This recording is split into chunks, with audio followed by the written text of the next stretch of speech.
I'm here with the stars of my AI movie Time Dispatch 4. And yes, it is the fourth version of this film. I made the first version back in 2023 and have remade it twice since then. Each time I've had to use multiple tools, but today we're going to do it all in one tool. And thank you to OpenArt for sponsoring this tutorial. Really quickly, here's what we're going to cover. We're going to create consistent characters with their character creation tool. We'll be generating images of those characters using multiple image models. We'll edit and make some adjustments to those images with Chat to Edit and a really cool camera control tool. We'll take those images and turn them into videos in a couple of different ways. I'll show you a little hack to save credits when you're generating dialogue between two characters, and then we'll edit it together in OpenArt, at least the first part. Here is a little sneak preview.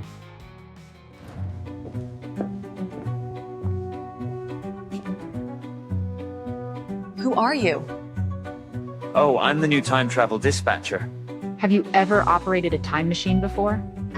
Let's dive in and make a movie in OpenArt. The first thing I'm going to need to do is create my characters, and there are three ways I can do that. I can start with 4+ images, I can start with one image, or I can start with a description. So there are two characters, a time traveler and a time dispatcher. All right, let's start with this one first. So we'll start with description, and we'll do the time dispatcher. So the guy that's in the control room, we'll do him first. So I'll give him a name. Then I'll put a prompt in here that I have used in the past. We have these different styles that we can choose from. In this case, I'm going to choose photorealistic. And then let's create the previews. All right, kind of like this one. So let's choose him. And we'll create the character. So it's going to take about 3 minutes to complete that. For the time traveler, I'm going to take a screenshot from my previous version of this movie, and let's start with one image, and let's see the character that we can create this way. Call her traveler, and then I'll upload an image. So this image is a little bit blurry. It's not the best quality, but I'm going to give it a try anyway. And now we'll wait about 3 minutes. And she's down here with the dispatcher.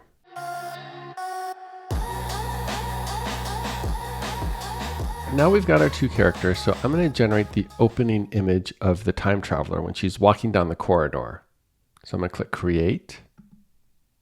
And it brings us to this page. So this is under Character for the image. Let's go to Prompt and Reference. So we're going to click this, and we can see that the traveler is listed up here. I put my prompt in here for an image. I'm going to have two images. Down here, there's an option for Auto Enhance On. I'm going to turn that off for now. And then we'll create the first two. Let's see how these turn out. Oh, I forgot to do one thing. Let's change the aspect ratio to cinema, 16:9. All right, now let's generate an image of the time dispatcher and his first scene. So we'll click Switch, and we'll select, and then we'll select him. If you paste a prompt in there, you need to make sure that it's referencing this character. So if you just click the @ symbol, you'll see the name pop up, and you can click it that way. And I'll keep Enhance off for this one. And then just to see, let's do Auto Enhance On for this next batch. So same exact prompt, just with Auto Enhance On.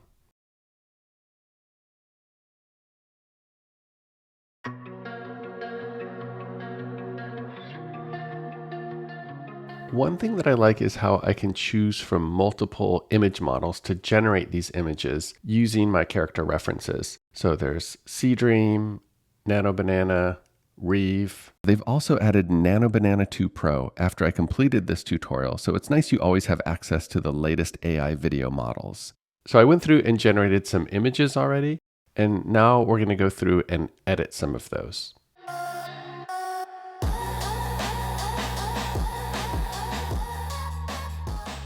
I actually like this one, but I don't like these black bars. I think that's going to cause problems. Let me see if I can edit it first. Let me try this Chat to Edit option.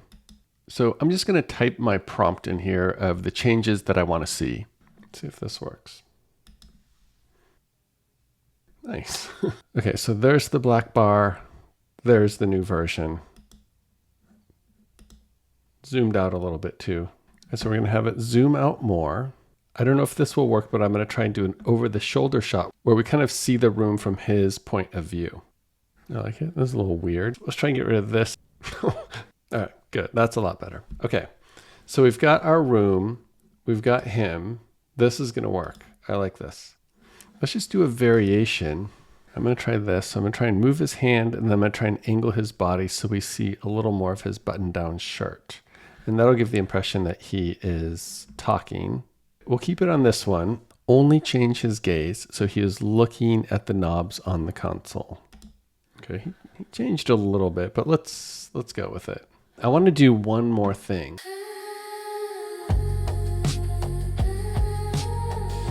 So there's an option here for camera angle control where you can control the camera angle of your image. We're going to move the camera down, and then we're going to move the camera to the right a little bit. All right, let's try. So we'll keep it on this one. Let's try a close-up. Move the camera to the left. See what that looks like. So that's good. And now let's do something like, let's go wide angle and 90 degrees. It's losing a little bit of the style, but it's nice to be able to see this angle, right? So what if we switch it this way and go minus 90 wide angle? Now we're getting some different views of him. I'm going to do one more. Let's try low angle as a custom. This was our other low angle, and this wasn't really low. This was our down, I think. I want low. I want a low angle. Yeah, I want something like that. That's better. So that's a good one. I'll get rid of this, and I will do top down. Okay, yeah, I like this. So we're getting different angles on him. We've got this one, and this one, this one. And we can use these to cut back and forth. If we feel like we need more angles, we can come back later. Let's go back to the time traveler.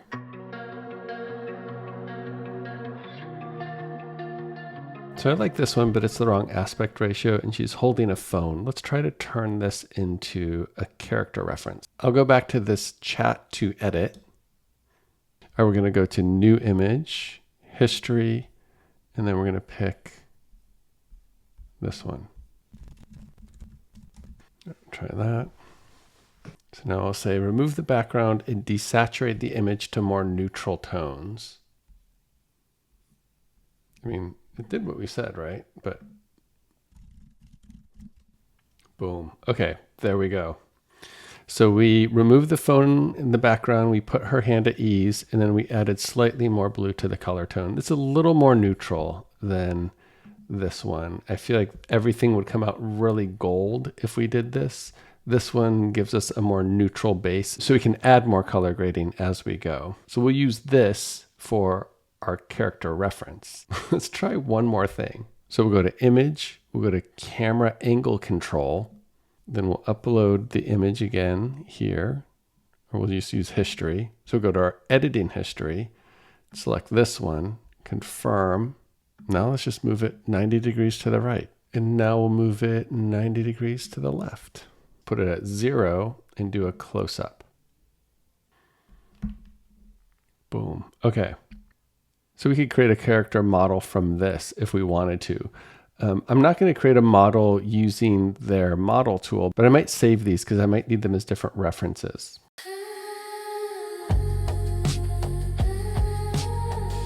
Now I'm back on the image generation page. I'm going to use this image of the room seen from the time dispatcher's angle and this character reference image that we created of the time traveler and try to use Nano Banana to combine them to essentially put her in the room. I feel like we've got a shot here that we might be able to bring to the camera control. Go here. We'll just do a little bit here. Do a close-up. Let's see if this works. You know, it's a lot better. So we'll keep this close-up because we're still editing this one. What if we just move the camera left a little bit? All right, let's see. So I really like this camera control angle thing. And let's just do left. Let's go down a little bit and try that. It's fun to just make different angles that we can cut the dialogue with. So I did a couple more versions of her, which we can use as image to video. So they're going to have a dialogue. Then he's going to send her to the first wrong era. So let's do that one.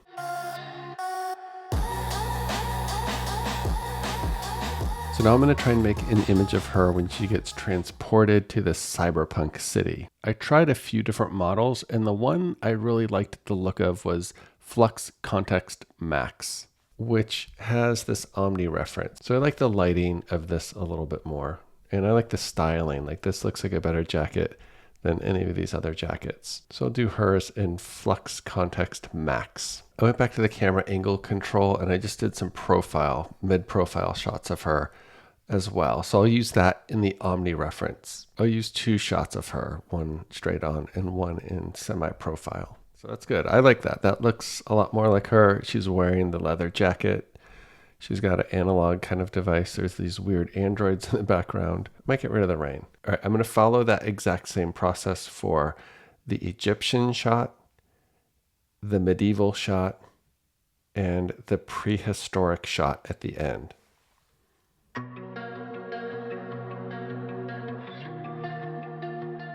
right, now that we have all of our images here, for the most part, I want to try the storyboard builder out. I don't know if I'm going to use it, but let's see how it works. We'll build a storyboard, and there's different options here. What I'm going to do is I'm just going to add a blank shot, add an image. I'll go to my generations. Here, let me zoom in on these. All right, so we'll do that one. Then we'll add another blank shot. We'll add an image here, generations. So this is the room. So I have the start frame here, and then we'll add the end frame here where she's in the room. So start frame, end frame. We'll have this shot of him. We'll add another shot of her. Then we'll go back to him. He's talking. So this is one way that we could set this up. The storyboards are a nice way to organize your images and turn them into videos. You can do start frame, end frame. The only downside for our project right now is that we need to have a model that does audio. Currently, none of the supported models do audio. Let's go over to image to video and make things the old school way. We'll go back to home and we'll just go to video and image to video. We have different models that support audio. I think WAN 2.5 is the one that is going to be the most cost effective right now. For this first one, I'm going to try WAN 2.5. I'm going to use subtle handheld camera motion. She talks here. And then I've got a little voice prompt because what I want to do is keep this in all of the videos and see if I can keep her voice sounding consistent. We've used up a lot of credits on image generation. I'm hoping that if I've done this right, we've got all of our shots planned out and we can generate image to video that way. Let's see how this one goes. I'll pick up some dinner after work. Do you want Renaissance pasta or Aztec tamales? Well, just let me know. I gotta go. I'm stream. All right, let's move on to the next shot. For this one, I want to have a start frame, end frame, and I want audio, which means I'm going to have to use VO3. So it's going to be more credits, but I think we'll make it work. So for our actual start frame, we're going to choose the room. And then for our end frame, we'll have her in the room. We've got our start frame, our end frame. We have her walking into the room, pausing as if noticing something unexpected, and then says, "Who are you?"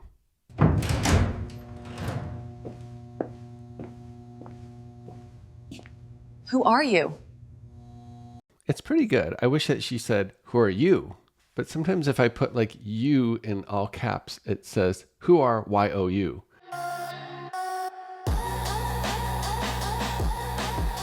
All right, now I'm going to switch back to WAN 2.5 because I want to make sure that I've got enough credits to do everything. So I'm just going to have this shot and I'm going to do something a little bit tricky here. In this script, he says, "Oh, I'm the new time travel dispatcher." Then we cut to, "Have you ever operated a time machine before?" Then he responds. And then she says, "Okay, can you just send me back 20 years? So we're going to put both of these dialogue sections into this prompt since it's 10 seconds. And that way we can cut those up later and only use one generation. Have you ever operated a time machine before?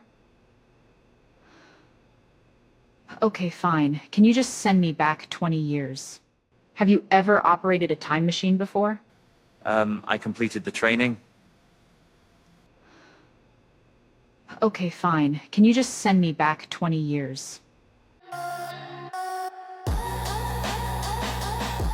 Let's try a few more dialogue shots as she goes through different eras. Let's start with cyberpunk.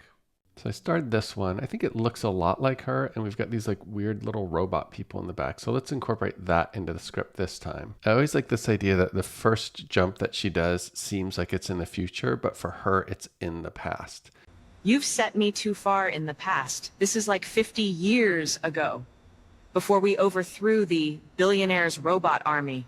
All right, here's the one where she accidentally gets sent to ancient Egypt. I'm going to do the same thing where I put 2 lines of dialogue in one video, and then I'll split those up later. Nope. This is like ancient Egyptian times. Oh, so that's how they built the pyramids. All right, so there's 2 speakers. She's the only one talking. Let's see if that one worked. Nope. This is like ancient Egyptian times. Oh, so that's how they built the pyramids. So she says both of the lines in that one. That's perfect. Let's send her to medieval times now. So last time I said she holds the phone away from herself, and she actually moved the phone away, when really what I meant is I didn't want her to put the phone to her ear. So I just wanted to have her holding it in place. So I'm going to change this to she holds the phone in place while looking around in exasperation. Oh, wow. No, definitely not. Can you just bring me back before I get the plague? They gave her a little bit of accent, British accent there. And at first I didn't like it. And now I think I kind of do like it. I like the fact that she's a time traveler. So she might take on, in addition to her wardrobe changing, she might be taking on vocal characteristics of wherever she's at to fit in more. So I'm not against it. All right, now I'm going to use the same shot, and I'll have her bring the phone close to her mouth, and she's speaking with urgency. And she's like, no, no, no, no. No, no, no, not that one. Don't push that. No, no, no, no. We need to have them in the same video together. So here's how we're going to do that. We're going to go to Element, and this allows us to choose from different models that allow you to add elements. I had this shot of them. It didn't look right, so I just used Nano Banana to remove them from the image. Now we'll bring all 3 of those in. All of these are images where we remove the background or the characters with Nano Banana. All right, let's try this in VO3 now. And I put the dialogue in there. So he says, I wasn't supposed to hit the transport button, was I? And she says, what sounds better for dinner, brontosaurus or woolly mammoth? And hopefully this sigh gives a little pause in between. I wasn't supposed to hit the transport button, was I? What sounds better for dinner, brontosaurus or woolly mammoth?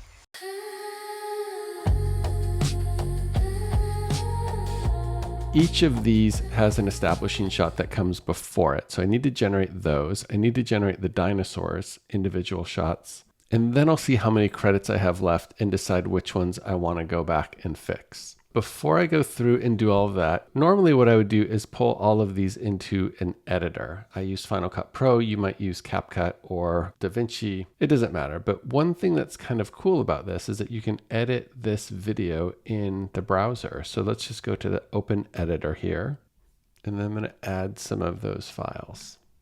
So I'm going to go to History, got that one.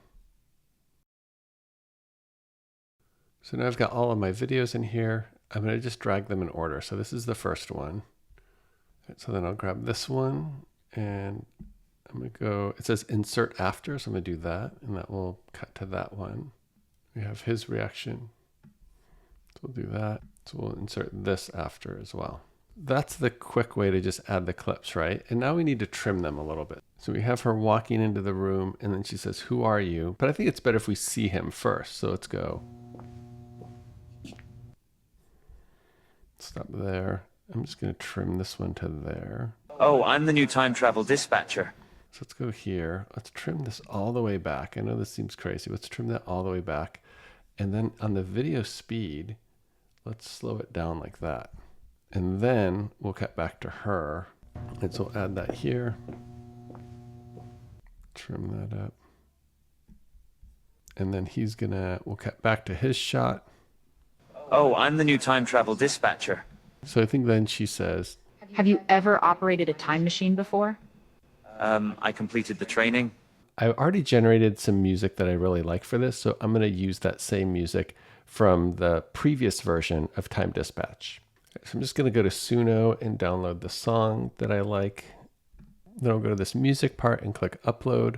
And I'll drag this down here. And it creates this little, you see that line there, so it's going to go under this. I'll pick up some dinner after work. Do you want Renaissance pasta or Aztec tamales? Sit back and relax. Here's the opening scene we just created in OpenArt. I'll pick up some dinner after work. Do you want Renaissance pasta or Aztec tamales? Well, just let me know, I gotta go.